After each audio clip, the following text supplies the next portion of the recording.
Gourav Kashyap, and today I will be discussing the chapter Haloalkanes and Haloarenes. The term haloalkanes and haloarenes have been derived from two terms. One is halo, the other one is going to be alkanes or arenes. So the term halo represents what? Group 17 elements. So halo represents group 17 elements, that is halogens. Now what are the halogens that we have? We have fluorine, we have chlorine, we have bromine, iodine and acetine. Usually we do not consider acetine for the simple reason that it is radioactive and compounds of acetine are very rare. Generally people do not work with radioactive elements. Now that's about halo. Now what does this term alkane and arene represent? They represent hydrocarbons. Correct? They represent hydrocarbon.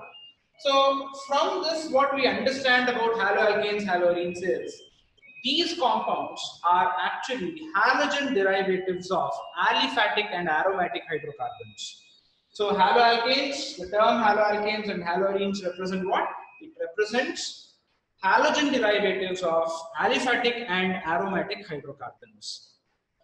Now that we know what are haloalkanes and haloarenes, let's try to know where all they are going to be used. I'm not going to tell where all they are going to be used, rather I'm going to be telling some of the important applications. Now you might have come across this term called DDT. Okay, this chemical DDT is going to be commonly used as an insecticide. Now this is going to belong to the class of haloalkanes and haloarenes. Then thyroxine is a hormone that is going to be produced in our body that is also going to belong to this category of compounds.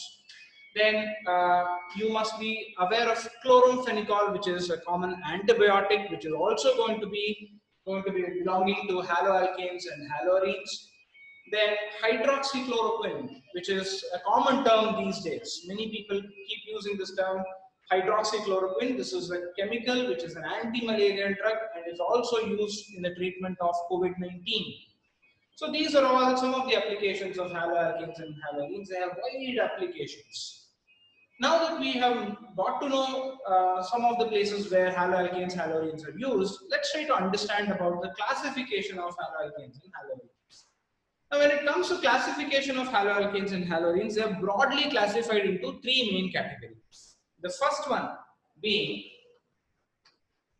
monohaloalkane or monohaloarene. So as the name itself is suggesting, monohaloalkanes or monohaloarenes, mono represents single. So these are compounds in which there is only one halogen atom. So compounds which contain only one halogen atom can be classified under monohaloalkanes and monohaloarenes. So give you some simple examples. CH3Cl, methyl chloride, is an example of monohaloalkane. Then if I take the example of chlorobenzene, this is an example of monohaloarene. So these are all going to be examples of monohaloalkanes. Let me repeat once again. As the name itself is suggesting, monohaloalkane or monohaloarenes are those compounds in which there is only one halogen atom. The next one is going to be dihaloalkane or dihaloarenes. So now the term di, all of you will be knowing what is the term di represents. It represents two. So these are compounds which contain two halogen atoms in them. Okay. So say for example, if I take CH2Cl, CH2Cl, 1,2 dichloroethane. So this is going to be an example of dihaloalkane, and if I take the example of something like this, probably this can be an example of dihaloarenes. At this point, I would want to also stress upon one more concept here. When we talk about dihaloalkanes, we should know about something called vicinal dihalide and geminal dihalide. I'm very sure you have learned this very well in your first year, but I'm going to once again tell you as to what are vicinal dihalides and what are geminal dihalides.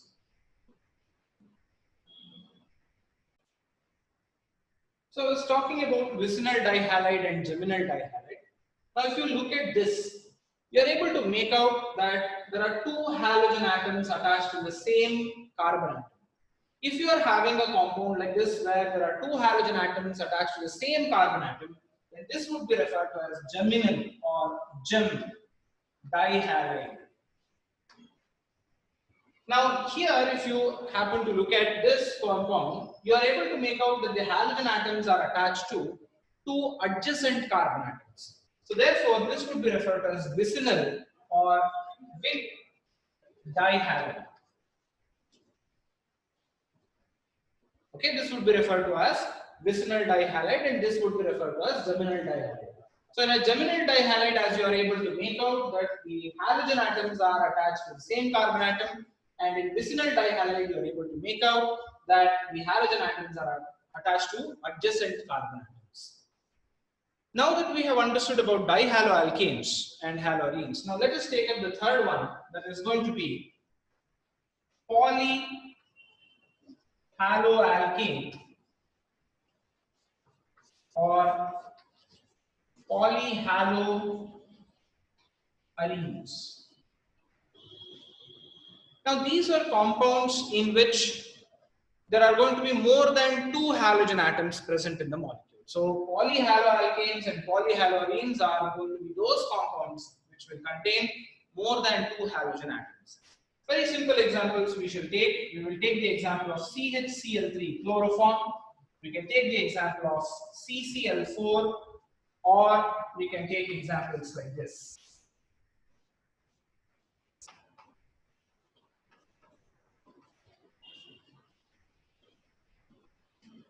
Okay, these are all going to be belonging to the class of compounds called polyhaloalkanes or polyhaloarenes. So for our syllabus, we will be discussing more in detail about monohaloalkanes and haloarenes. So therefore, what we are going to be doing is we are going to further classify monohaloalkanes. In the classification of monohaloalkanes, we will broadly classify them into two categories. In one class of compounds, the halogen atom will be attached to a carbon atom, which is sp3 hybridized.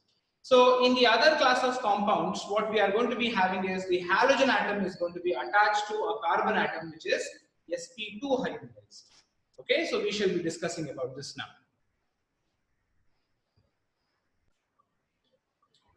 So we are going to be discussing about classification of monohaloalkanes or monohaloarenes. As I told you, here we are going to be having compounds having sp3CX bond.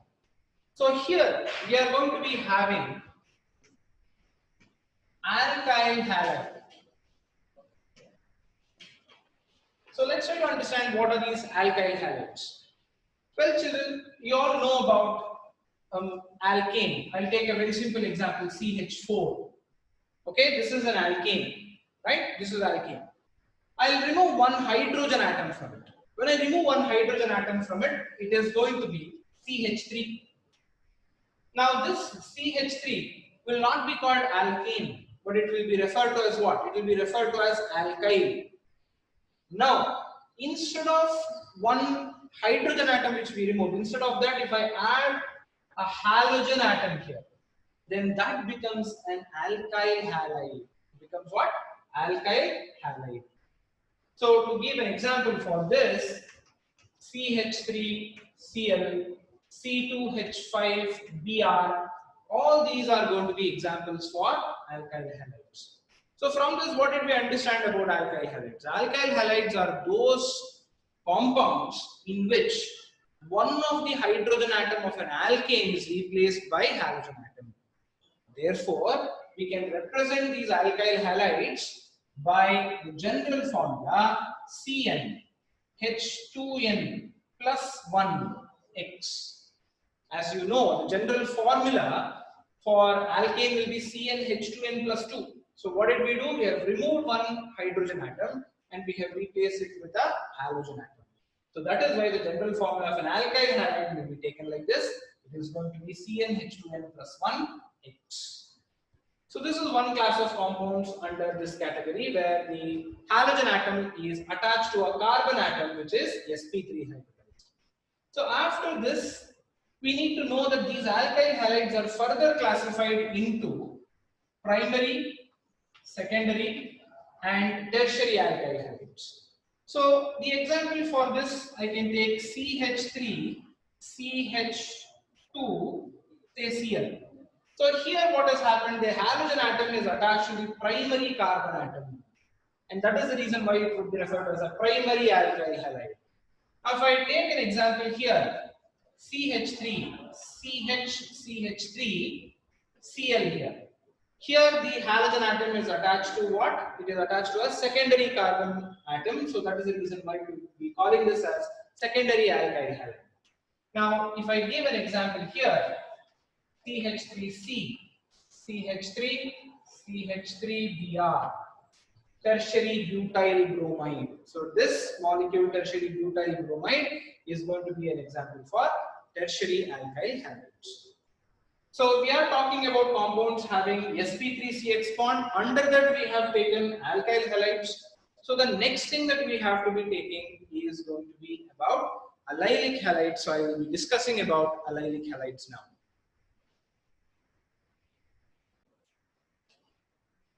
So now we are going to be discussing about allylic halide. So let me give an example for allylic halide and then you will be able to understand. I will take the example of CH2 double bond CH2Cl. This is an example of allyl chloride. So what I can tell you is this is the halogen atom which is attached to a carbon atom here. Now this carbon atom is sp3 hybridized, which is attached to another carbon atom which is involved in the double bond. So such a type of molecule would be referred to as allyl halide. Okay, so here the halogen atom is attached to a carbon atom which is sp3 hybridized, which is in turn attached to a carbon atom involved in the double bond. So such type of molecules can be classified under allylic halides. So then we shall take up the third one, that is going to be benzylic halides. So talking about benzylic halides, let me once again give you an example for this and explain what exactly is benzylic halide. So I am taking a benzene ring. Benzene is attached to CH2Cl. Now here, this is an example of benzylic halide. It is called benzyl chloride. Now this halogen atom is attached to this carbon atom. And this carbon atom is what? This carbon atom is sp3 hybridized, which is attached to an aromatic ring. So such a molecule in which the halogen atom is attached to a carbon atom which is sp3 hybridized and that is in turn attached to an aromatic ring would be referred to as benzylic halide. Okay, so we have understood about the classification of monohaloalkanes in which the halogen atom is attached to sp3 hybridized carbon atom. So the next thing that we have to take up is monohaloalkanes of the type where the halogen atom is attached to a carbon atom which is sp2 hybridized.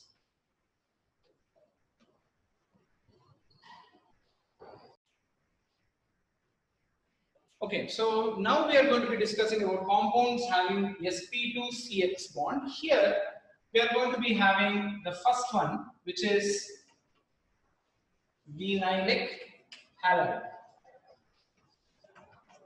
So vinylic halides are those compounds in which the halogen atom is attached to a carbon atom that is directly involved in a double bond. So something like this. CH2 double bond CHCl. So this would be referred to as vinyl chloride. Okay? Vinyl chloride. Or vinyl bromine, etc. So the next one under this category would be aryl halides. Okay, we are going to be having aryl halides. So aryl halides are those compounds in which the halogen atom is going to be bonded to a sp2 hybridized carbon atom, and this carbon atom is of the aromatic group. So what I mean by this is, if I take something like this, okay, so this would be an example of aryl halide. So benzene would be an example of aryl halide. So we are going to be discussing more examples when we talk about nomenclature. So broadly, we have understood about the classification of haloalkanes and haloarenes. I will be pictorially representing, rather than telling pictorially, I should say, I will be representing it as a flow chart.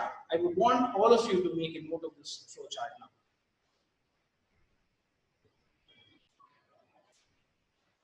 Okay, so halogenated compounds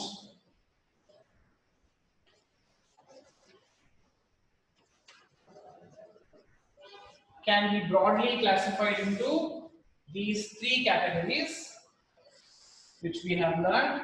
The first one is monohaloalkane or monohaloarenes. Then we have had dihaloalkanes or dihaloarenes. Then we are going to be having polyhaloalkanes or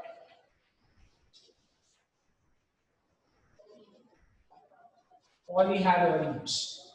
Now we have learned that this monohaloalkanes are further classified into two main categories. Now what are they? Compounds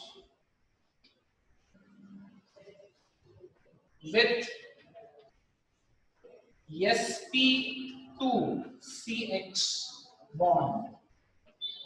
Now the other one is, let me make this sp3CX bond, and the other one is compounds with sp2CX bond. So under this we had three categories. We had alkyl halides,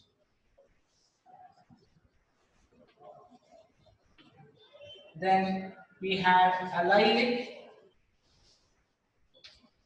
halides, then we had benzylic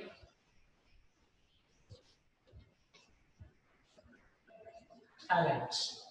So under this we have two categories. One is vinylic halide and the other one is aryl halide. So this is how we classify all the halogenated compounds, or all the halogenated hydrocarbons. So I want you people to make a note of this one now.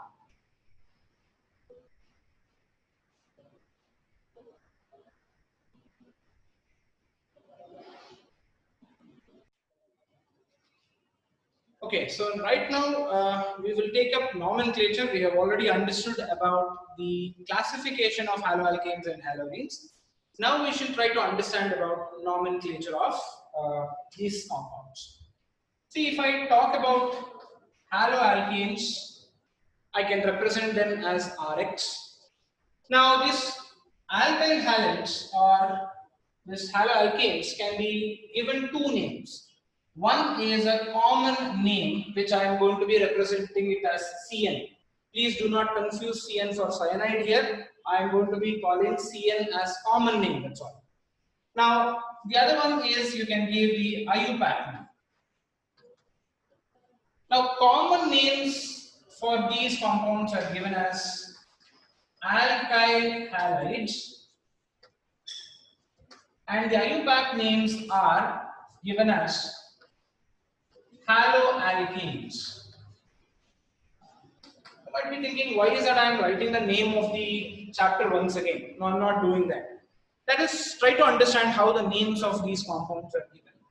So to take a simple example, the first one I am going to be taking CH3Cl.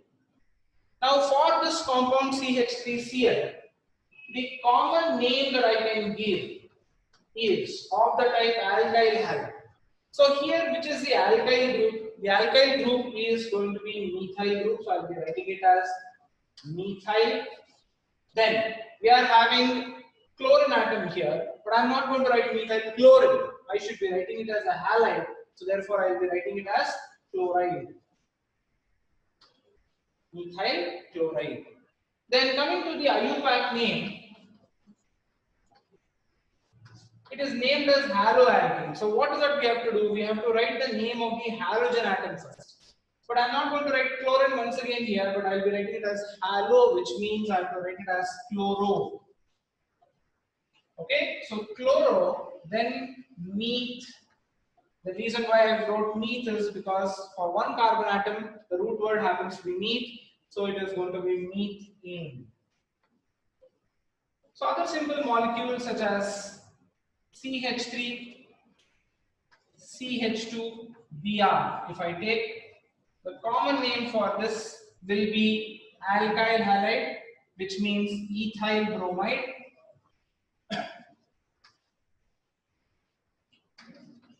And the IUPAC name for this will be haloalkane, which means bromo eth. Why did I write eth?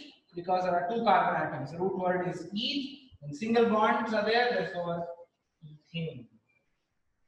Okay? To take one more example, we shall take this example: CH3, CHCl, CH3.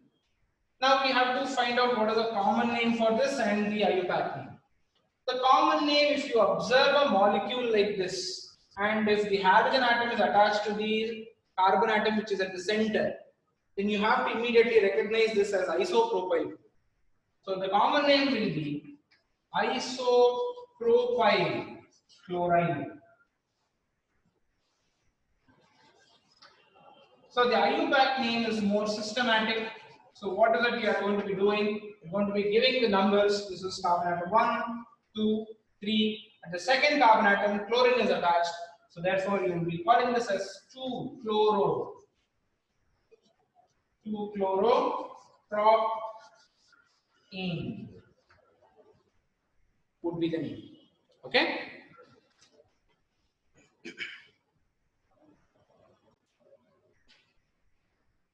So for haloarenes, what happens is usually the common name and the IUPAC names are going to be same. So the common names and the IUPAC names are same. Suppose if I am taking the example of something like this. So the common name of this compound becomes chlorobenzene. And the IUPAC name of this compound is also going to be the same. So chlorobenzene is adopted even in IUPAC, so therefore IUPAC name is also going to be the same. So similarly, if I'm taking an example such as this, so the common name as well as the IUPAC name both are going to be bromobenzene. Okay, so the IUPAC name is also going to be the same thing. However, if there are dihalogen derivatives, then there are some small changes. Now, what are the small changes that we have to keep in mind? See, whenever there are dihalogen derivatives, then in the common name we are going to be giving the terms such as ortho, meta, para, etc. So all of you by now would be knowing. Suppose if we consider benzene ring, and if I have attached a halogen atom here, then these two positions would be referred to as the ortho positions, and these two positions would be referred to as the meta positions, and this is referred to as the para position. So whenever we are having dihalogen derivatives, we are going to be using the terms such as ortho, meta, para, etc. But when it comes to IUPAC naming, there is no such things given. We are going to be using, if it is at the ortho position, 1, 2 is what we use. If it is at the meta position, we'll be using 1, 3. If it is at the para position, then we are going to be using 1, 4. So let me give 1 or 2 examples. You'll be able to understand it more easily. So what we have to understand here is, suppose let's assume that we are having Cl here and Cl here. So the common name for this would be given as ortho dichlorobenzene, whereas the IUPAC name for this would be given as 1, 2 dichlorobenzene. In the same manner, would it be possible for you all to try and tell me what is the name for this molecule?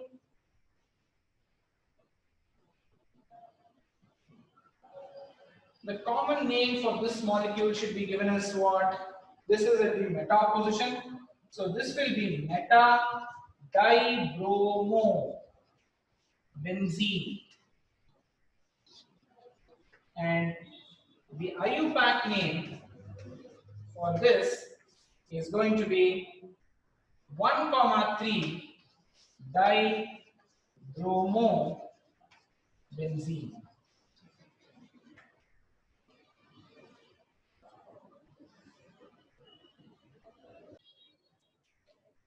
Okay, so we have understood how haloarenes are going to be named. So now we shall try to understand what will happen if we are going to be having dihaloalkanes. So dihaloalkanes, I have already explained to you about vicinal dihalide and geminal dihalide. So suppose we are having a molecule like this, CH3, CH, Cl and Cl. Now we have already understood that this is a molecule in which the halogen atom is attached to the same carbon atom. So this becomes a gem dihalide. So what you need to understand is that such a gem dihalide is going to be named as alkylidene. Alkylidene halides. This is going to be the common name. Okay, so the common name for this compound happens to be alkylidene. There are 2 carbon atoms here, so this is going to be ethylidene chloride. So it is going to be ethylidene chloride for this one. Whereas the IUPAC name, there is absolutely no confusion for us. We are going to go ahead with systematic naming. There is going to be carbon atom 1 and this is going to be carbon atom number 2. So there are 2 chlorine atoms attached to the same carbon atom 1. So therefore we are going to call it 1, 1 dichloroethane. Now, if you are having a vicinal dihalide, so suppose if you are having CH2, CH2, Cl and Cl attached like this, then this is going to be a Vic dihalide. So whenever you are having vicinal dihalides, then they are going to be given the common name as alkylene dihalides. So they are going to be referred to as alkylene dihalides. So therefore the common name for this becomes alkylene. 2 carbon atoms are there. So this becomes ethylene dichloride. Okay, ethylene dichloride. Now the IUPAC name for this becomes very simple. We are going to be numbering 1 and 2. So on both the carbon atoms, you are having the halogen atom. Therefore, this is 1, 2 dichloroethane.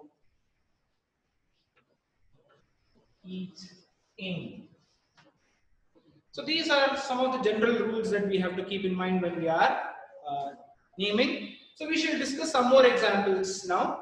Just make a note of it. We shall discuss some more examples.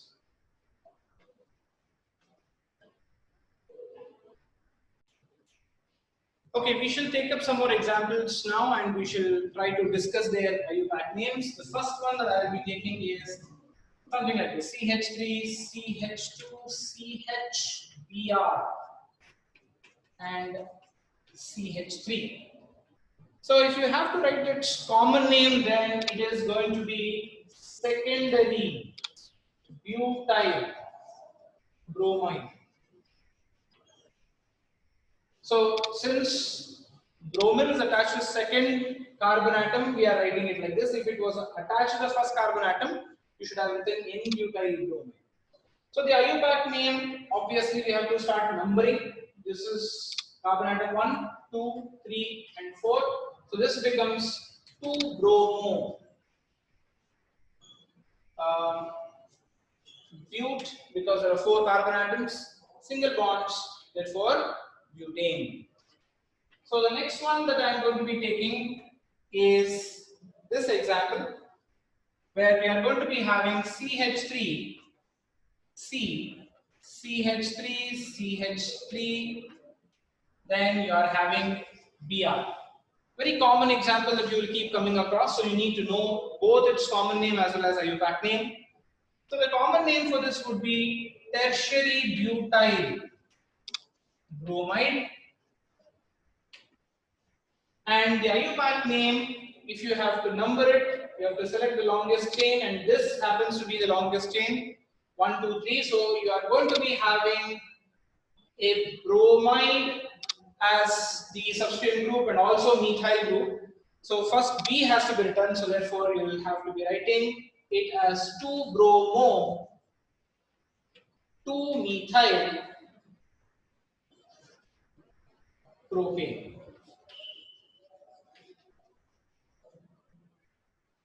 Okay.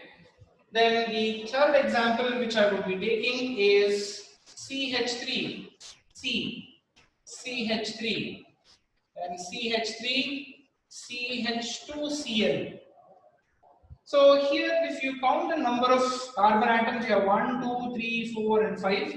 So since there are 5 carbon atoms, according to our common name, it is going to be having 5 carbon atoms.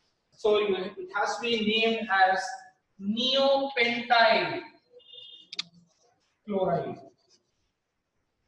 Neopentyl chloride.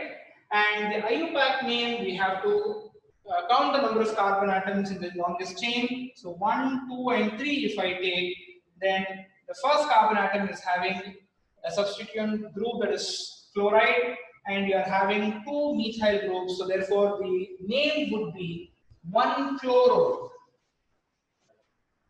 Then 2, 2 dimethyl propane. Okay, so just make a note of this. We shall take some more examples.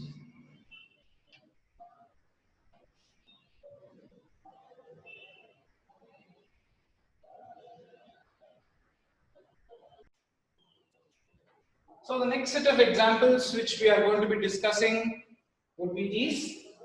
Now, if you happen to look at this example, fourth example that we are discussing, so you'll be able to make out that there are 3 of them which are attached. So now this is at the meta position, so you cannot write it as meta-meta. Usually we don't write it like that. So therefore, since it is symmetrical in nature, the common name would be symmetrical tribromobenzene.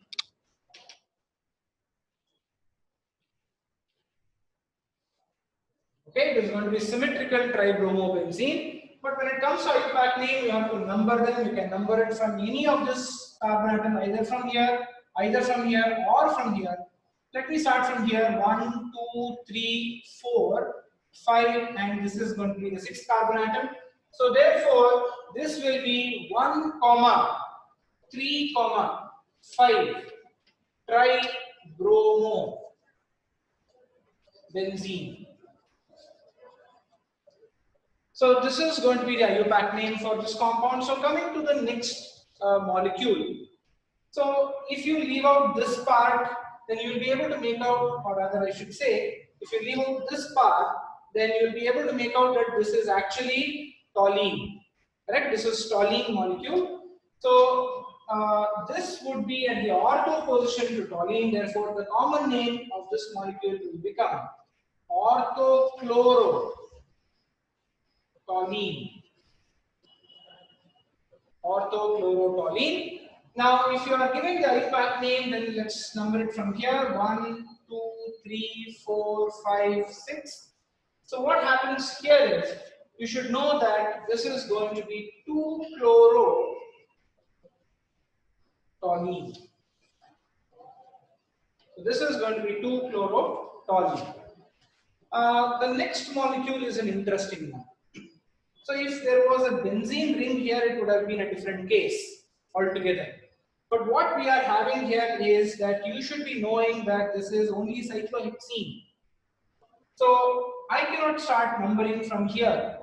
So what I will be doing is, I will have to number this carbon atom as 1, this is 2, this is 3, 4, 5, 6. Therefore, I will be taking the longest chain now. That means this entire thing is going to be the substituent group. So for this molecule, I don't think we should be discussing about the common name. These are all, some molecules might not be having common names. So the IUPAC name for this would be 1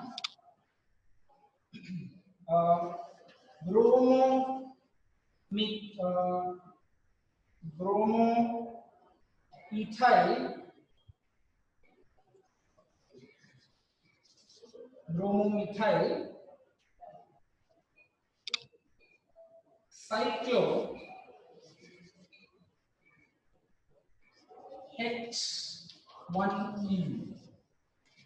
Okay, so this becomes methyl group. This is bromomethyl group. So therefore, this becomes, to this carbon atom, this methyl group is attached. So this methyl with Br is attached. So therefore, we are going to be naming it as 1 bromomethyl cyclohex-1E. So this would be some of the examples that I wanted to discuss under haloalkanes and haloarenes. But my advice to you all is, I want you people to try and answer more number of questions from your material. So try and answer some more examples. So with this, we shall be continuing with the preparation of haloalkanes and haloarenes.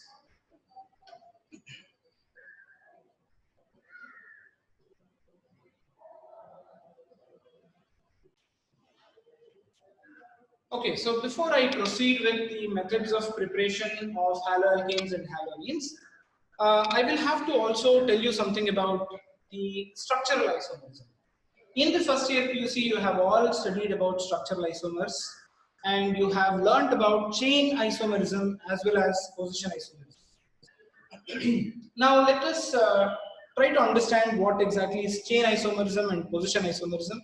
As you all know, chain isomerism is compounds which have the same molecular formula, but they differ in the arrangement of the carbon chain. This is going to be chain isomerism.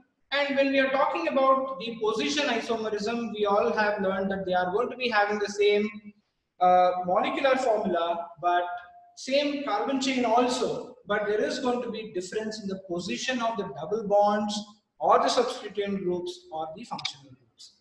So why I am telling all these things is because there might be questions that are asked something like this. They might give a compound such as C4H9Cl. Now they might ask you to write all these structural isomers that are possible for this molecule. So therefore, what we are going to be doing is, we are going to be writing each of these structures, and then we are going to be writing immediately their IUPAC names. The reason why I would be doing also, I will be telling a little later. So they have given C4H9Cl now. So I'll be writing it as CH3, CH2, CH2, CH2Cl. So let us check whether I have written it properly. We are having 1, 2, 3, 4. 4 carbon atoms are there. 3 plus 2, 5, then 7, then 9. So hydrogen atoms 9 are there. Then there is Cl. So now the IUPAC name of this compound will be 1-chloro-butane. Okay. So the other possible structural isomer is shift this chlorine atom to the second one. That is, we are going to be writing CH3, CH2, CHCl, CH3. We will be writing it like this. So this is going to be 2-chloro-butane. Now the third isomer, most of you might be thinking that the next isomer would be to shift it here. By chance, if I shift it here and then if I try to write its IUPAC name, you will realize that I have to number from this side now. Therefore, it will still be 2-chlorobutane only. So therefore, it is always better to write the IUPAC name so that there will be absolutely no confusion for us. So therefore, there is no point in writing it like that. Correct? So there is no point in writing it here also, because if I write it here, what is going to happen? It is again going to become 1-chlorobutane. So what is the possibility? Now I have to branch the chain. I have to branch the chain. So what is that I am going to be getting? Let us take CH3, CH, CH3, CH2Cl. If I write it like this, then now 1, 2, 3. So this is going to be 1-chloro, 2-methyl propane. So this is what we are going to be getting. Okay, so 1-chloro, 2-methyl propane. So no point in shifting this here too. If I shift this here also, it is going to be the same thing. Now if I shift this here also, it is still going to be the same thing. So the only way that I can do is, now I have to shift this to this carbon atom. So which means I will be getting the next structure as CH3, CH, Cl, or rather C, Cl, CH3. Now here I will be having CH3. So if I have to number it, then it is going to be 1, 2, 3. Then IUPAC name for this will be 2-chloro, 2-methyl propane. So after writing all the different structures, if you check the IUPAC names and if there is no repetition of the IUPAC names, then we are very sure that we have written the right structures. So now that you have understood this, I want you all to try and write for C5H11Br. So this is something that you are going to be trying at home. Now I did the easier one, which has got only 4 carbon atoms. Now I am asking you to write some more complicated, a little more complicated molecule. The clue that I am going to be giving is, at the end you should be getting totally 8 different structural isomers. So keep that in mind. So you are going to be getting 8 different structural isomers. Okay, so with this, I think so we shall start the next topic, that is going to be preparation of alkyl halides.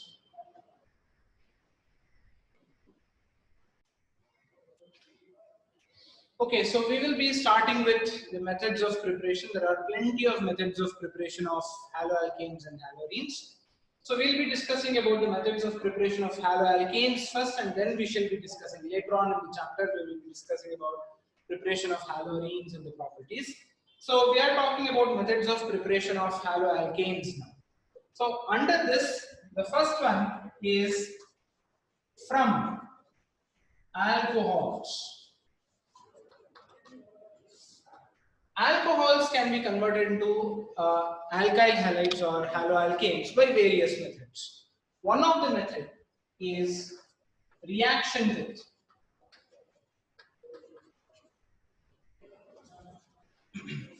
hydrogen halides.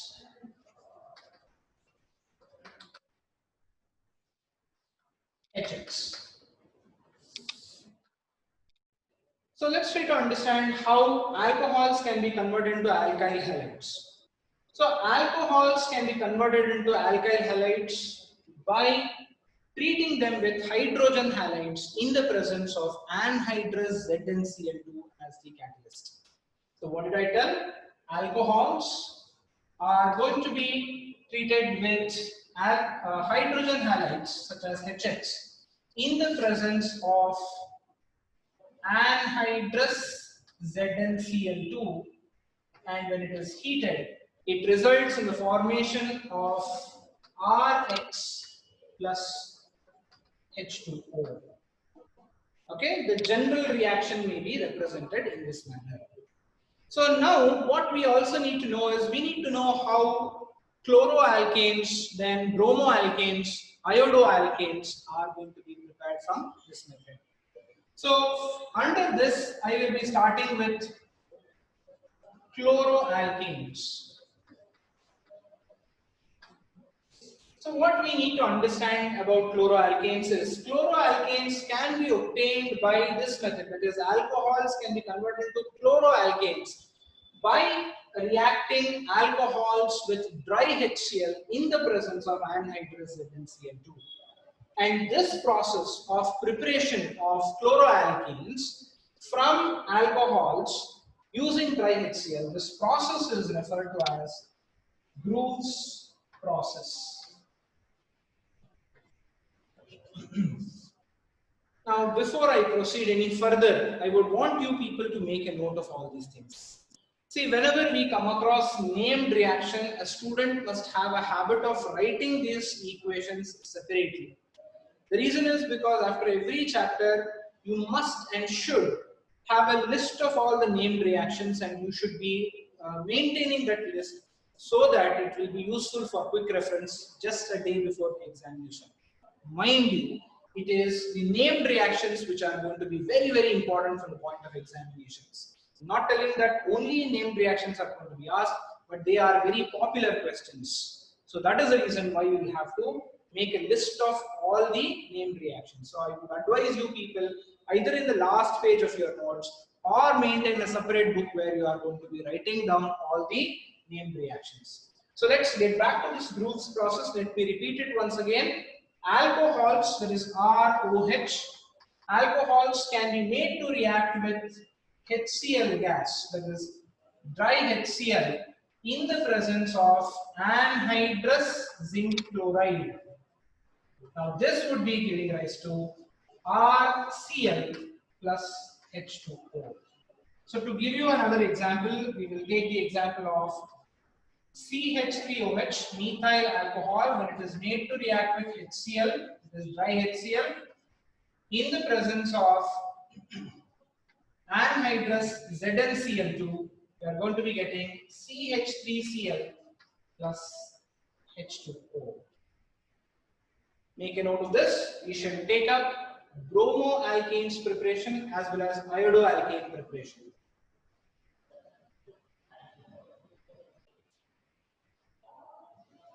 Okay, so before we take up bromoalkane and iodoalkane preparation, let me also tell you, whenever we are bringing about this kind of reaction, the order of reactivity,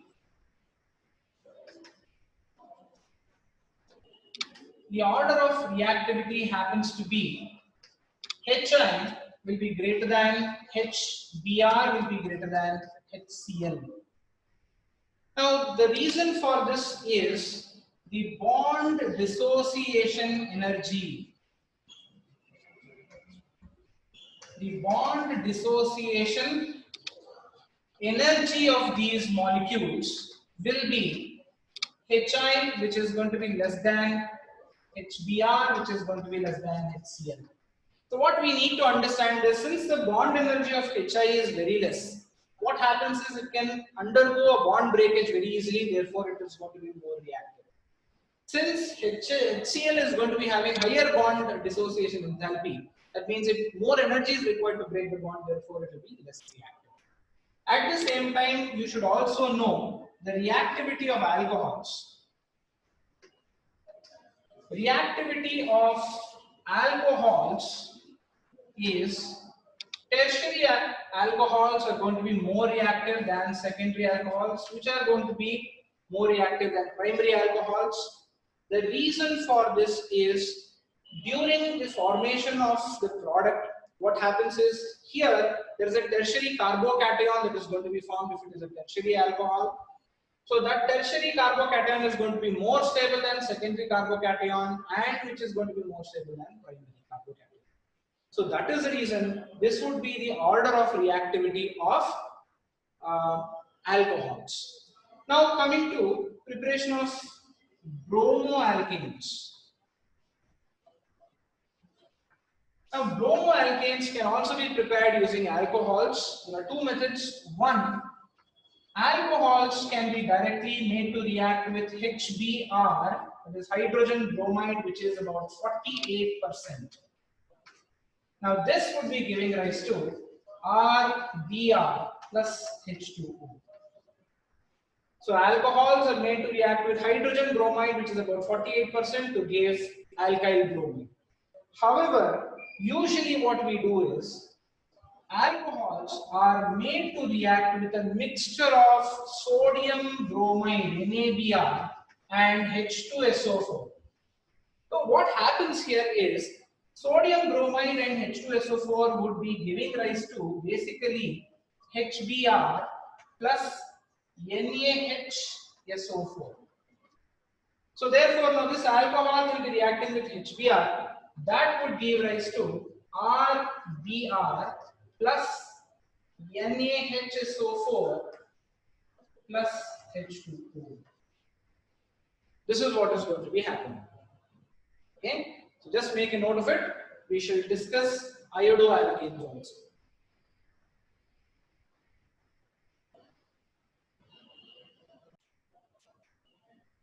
Okay, now iodoalkanes can be prepared. So iodoalkanes can be prepared by the reaction of alcohols. Okay, by reaction of alcohols with a mixture of potassium iodide and H3PO4. H3PO4 is phosphoric acid. This is about 95% phosphoric acid. So when potassium iodide is made to react with phosphoric acid, it results in the formation of hydrogen iodide Hi plus KH2PO4. Now an alcohol would be made to react with this mixture, so it results in the formation of Ri, that is iodoalkane is going to be formed. This plus we are going to be getting H2O. So this is about the preparation of iodoalkanes.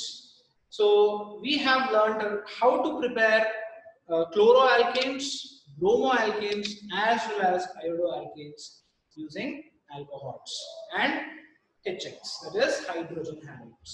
So the next method of preparation is going to be by making use of PX3. PX3 is phosphorus trihalides. So this I shall be discussing in the next session. Okay. All right. I hope all of you have understood all these points that I have explained today. So make sure that you go through it, practice more number of questions on IUPAC nomenclature. That will be really helpful for you. So in the next session, I will again continue with the preparation of alkyl halides. Okay.